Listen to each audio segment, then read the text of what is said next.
ఇగో వర్గానికో MLC seat, OC BC ఎస్సీలకు ఒక్కొక్కటి, సిపిఐకి ఒక సీటు ఇచ్చే యోచన, రేవంత్ మీనాక్షి బట్టి మహేష్ ఉత్తముల భేటీలో ప్రాథమిక చర్చ, రేపు ఢిల్లీకి వెళ్ళనున్న సీఎం, 5గురిని సంప్రదించి అభ్యర్థులను ఖరారు చేయనున్న అధిష్టానం. ఇలా 5వ తారీఖు, ఈరోజు 6వ తారీఖు, 8 తారీఖు వరకు ఈ సంబంధించినటువంటి అభ్యర్థులు కూడా కాంగ్రెస్ పార్టీ ఖరారు చేయబోతున్నట్టుగా తెలుస్తూ ఉన్నది. అందుకే రేపు ఢిల్లీ వెళ్ళబోతా ఉన్నాడు. దీంట్లో ఎవరెవరికి ఇవ్వాలి, దీనిలో చాలా రకాలైనటువంటి ప్రశ్నలు ఇప్పుడు కాంగ్రెస్ పార్టీ ముంగట ఉన్నాయి. సీనియర్లకు ఇవ్వాలా, ఓడిపోయిన వాళ్ళకి ఇవ్వాలా, పార్టీని నమ్ముకొని ఇన్ని రోజుల బట్టి ఉన్నటువంటి వాళ్ళకి ఇవ్వాలా, ఎవరికి ఇవ్వాలన్నటువంటి దానిపైన మరి ఇప్పటికే తర్జన భర్జన పడతా ఉంది కాంగ్రెస్ పార్టీ. దాంట్లో కొంతమంది పేర్లని ఊహిస్తూ ఉన్నారు. చాలామంది ఓడిపోయినటువంటి వ్యక్తుల పేర్లు కూడా బయటకు వస్తూ ఉన్నాయి. కానీ ఓడిపోయినటువంటి వ్యక్తులకు మళ్ళీ ఇస్తే మాత్రం కాంగ్రెస్ పార్టీ తన చావును తానే కోరుకొని తెచ్చుకున్నట్టు అవుతుంది. ఎందుకంటే పార్టీని అంటుపెట్టుకొని చాలామంది ఉన్నారు, వాళ్ళకి ఇవ్వాల్సినటువంటి బాధ్యత ఉన్నది. సో చూద్దాం ఎవరికి ఇవ్వబోతా ఉన్నారు అనేది.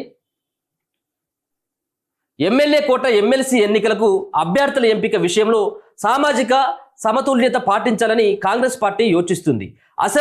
అసెంబ్లీ ఉన్న ఎమ్మెల్యేల సంఖ్యాబలాన్ని బట్టి పార్టీకి దక్కనున్న 4 సీట్లలో ఓసీ బీసీ ఎస్సీ వర్గాలకు ఒక్కొక్కటి చొప్పున ఇవ్వనుందా, మరో సీటును మిత్రపక్షమైన సిపిఐకి కేటాయించనుందా అంటే అవుననే అంటున్నాయి ఆ పార్టీ వర్గాలు. బుధవారం సీఎం రేవంత్ రెడ్డి నివాసంలో పార్టీ రాష్ట్ర వ్యవహారాల incharge Meenakshi Natarajan, deputy CM Bhatti Vikramarka, TPCC chief Mahesh Kumar Goud, మంత్రి ఉత్తమ్ కుమార్ రెడ్డిలతో జరిగిన సమావేశంలో ఈ మేరకు ప్రాథమికంగా చర్చించినట్లు చెబుతా ఉన్నారు.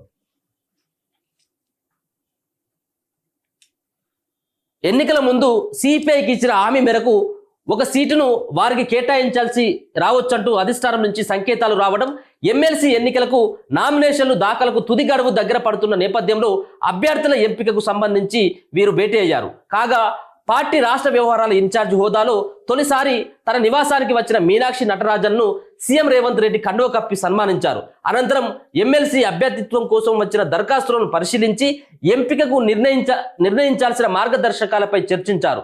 ఈ క్రమంలో ఒక సీటును సిపిఐకి కేటాయించాల్సి రావచ్చునన్న అధిష్టానం సంకేతాల నేపథ్యంలో మిగిలిన 3 సీట్ల పంపకం ఎలా జరగాలన్న దానిపై చర్చించారు.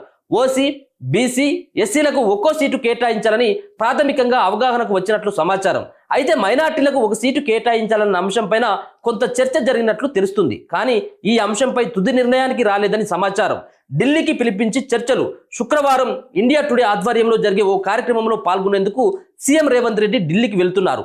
మీనాక్షి నటరాజన్, బట్టి విక్రమార్క, మహేష్ కుమార్ గౌడ్, ఉత్తములను కూడా అధిష్టానం ఢిల్లీకి పిలిపించుకొని ఎమ్మెల్సీ అభ్యర్థులపైన తుది చర్చలు జరపనుంది. అయితే ఓసీల నుంచి అనేక పేర్లు వచ్చినా తుది చర్చల్లో ప్రభుత్వ సలహాదారు వేం నరేందర్ రెడ్డి, ఎమ్మెల్సీ జీవన్ రెడ్డి, సీనియర్ నేత కుసుమ్ కుమార్ పేర్లు ఉన్నట్లు చెప్తున్నారు. బీసీలో తొలుత అత్యంత వెనుకబడిన వర్గాలకు అంటే ఎంబీసీలకు సీటు కేటాయించాలనుకున్నారు. అయితే తాజా పరిణామాల నేపథ్యంలో మున్నూరు కాపు సామాజిక వర్గానికి కేటాయించే అంశంపై పార్టీలో చర్చ జరుగుతుంది. మున్నూరు కాపుల నుంచి ప్రధానంగా సీనియర్ నేత వి హనుమంతరావు పేరు వినిపిస్తుంది. టీపీసీసీ అధికార ప్రతినిధి కొనగాల మహేష్ కూడా తన వంతు ప్రయత్నం చేసుకుంటున్నారు. అయితే బీసీలో యాదవ ఇతర సామాజిక వర్గాల నేతలు బీసీ కోటాలో సీటు కోసం ఒత్తిడి తెస్తున్నారు. ఇక ఎస్సీలకు ఒక సీటు మాత్రమే కేటాయించాల్సి వస్తుండడంతో మాదిగ సామాజిక వర్గానికి కేటాయించాలనా లేకపోతుంటే ఎస్సీ మాలలకు ఇవ్వాలా అన్న దానిపైన రాష్ట్ర స్థాయిలో నిర్ణయానికి రాలేకపోతున్నారు. శుక్రవారం అధిష్టానంతో సీఎం రేవంత్ రెడ్డి బృందం భేటీలో వీటన్నిటికీ సమాధానం దొరుకుతుందని పార్టీ వర్గాలు తెలిపాయి. ఈ నెల 8 నుంచి 9న అభ్యర్థుల ప్రకటన ఉంటుందని చెప్పేసి తెలియజేస్తా ఉంది. దీంట్లో ఇక్కడ పేర్లు 2 వినబడతా ఉన్నాయి. వేం నరేందర్ రెడ్డి ఏమున్నాడు ఇప్పుడు? ప్రభుత్వ సలహాదారుగా ఉన్నాడు.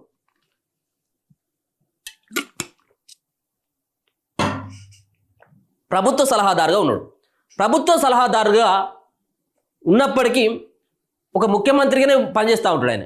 ఏది షాడో ముఖ్యమంత్రి లేనప్పుడు ఈయన ముఖ్యమంత్రిగా వేం నరేందర్ రెడ్డి. ఇప్పుడు వేం నరేందర్ రెడ్డికి ఏం తక్కువైపోయిందని ఎమ్మెల్సీ ఇవ్వాలి? ఆల్రెడీ ప్రభుత్వ సలహాదారుగా ఆయన నియమించిండు, అయిపోయింది కదా. మళ్ళీ ఎందుకు? ఎవరికైనా కొత్త వాళ్ళకి ఇచ్చినట్టు అయితే మీ పార్టీ కోసం కష్టపడి పనిచేస్తారు కదా. సో మరొక బీసీ బిడ్డ ఉన్నాడు, బి హనుమంతరావు అన్న. బి హనుమంతరావు అయితే గొడగొడ ఏడ్చిండు టికెట్ కోసం. పాపం సరే అయినప్పటికీ కూడా ఆయనకు పార్టీ సీనియర్లు ఆ రాజ్యసభకు అటు ఇటు పంపితే మంచిగా ఉండేది కావచ్చు ఆయన. ఇప్పుడు ఎమ్మెల్సీగా ఇప్పుడు జరుగుతున్నటువంటి ఈ ఎమ్మెల్యే కోట ఎమ్మెల్సీగా ఒక యువతకు అవకాశం ఇవ్వండి. ఓ యువతకు పార్టీలో పనిచేస్తున్నటువంటి వాళ్ళకి ఏళ్ళుగా కష్టపడి పనిచేస్తున్నటువంటి వాళ్ళకి అవకాశం ఇవ్వండి. మళ్ళీ తీసుకొచ్చారంటే జీవన్ రెడ్డికి ఇస్తారట రెడ్డి సామాజిక వర్గం నుంచి. ఇంకెవరు లేరు అయ్యా రెడ్డి సామాజిక వర్గం నుంచి. జీవన్ రెడ్డికి ఎన్నిసార్లు ఇస్తారు అవకాశం? ఎంపీకి ఇస్తారు, ఎమ్మెల్యేకి ఇస్తారు. ఇక నిన్న జరిగినటువంటి ఎన్నికలు ఏదైతే ఉన్నాయో దాంట్లో ఓడిపోతామని చెప్పేసి భయపడి వెనుకకు తగ్గినటువంటి జీవన్ రెడ్డికి ఇప్పుడు మళ్ళీ తక్కువ అయిపోయింది అన్నట్టు. అంటే మీరే పంచుకుంటే జెండాలు మోసినటువంటి వాళ్ళు ఎక్కడ పోవాలి? పార్టీ అధాపాతంలో ఉన్నప్పుడు పార్టీ కోసం కష్టపడ్డటువంటి వ్యక్తులకు ఎక్కడ పోవాలి సీట్?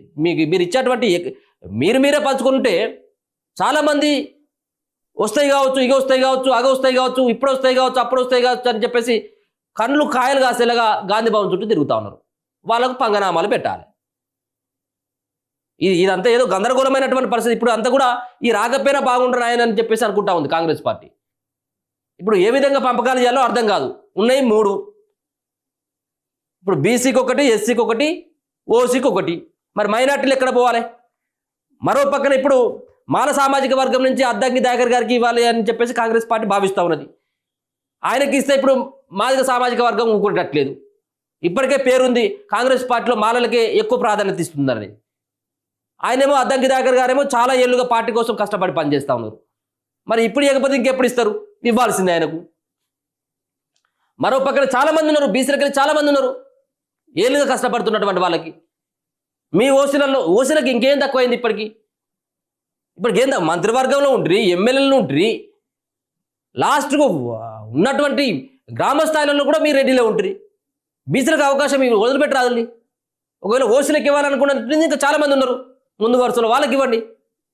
ఇదంతా కాకుండా ఏదో మరి అధిష్టానం దగ్గరికి అయితే ఈ పేర్లను పట్టుకొని పోతా ఉన్నారట.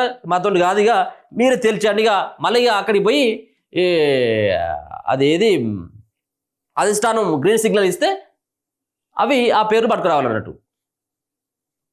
సో ఏమవుతుందో మరి ఏ సామాజిక వర్గానికి మరి ఎమ్మెల్సీ సీట్ ఇస్తారనేది కూడా చూడాల్సినటువంటి అంశం. రోజుకొక పేర్లు మాత్రం మారిపోతా ఉన్నాయి. వీళ్ళకి ఇస్తారు, వాళ్ళకి ఇస్తారనేది. మరి ఎవరికి ఇస్తారనేది కూడా అది సస్పెండ్. అది 8వ తారీఖు 9వ తారీఖు తేలేటువంటి అవకాశం ఉంటుంది. సో ఇది ఎమ్మెల్సీ సంబంధించినటువంటి దాంట్లో మరి ఢిల్లీకి రేపు వెళ్ళబోతా ఉంది కాంగ్రెస్ పార్టీ సంబంధించిన రాష్ట్ర ముఖ్యమంత్రితో పాటు మరో మంత్రి, అలాగే పిసిసి అధ్యక్షుడైనటువంటి మహేష్ కుమార్ గౌడ్ సైతం కూడా రేపు ఢిల్లీకి వెళ్ళబోతా ఉన్నారు.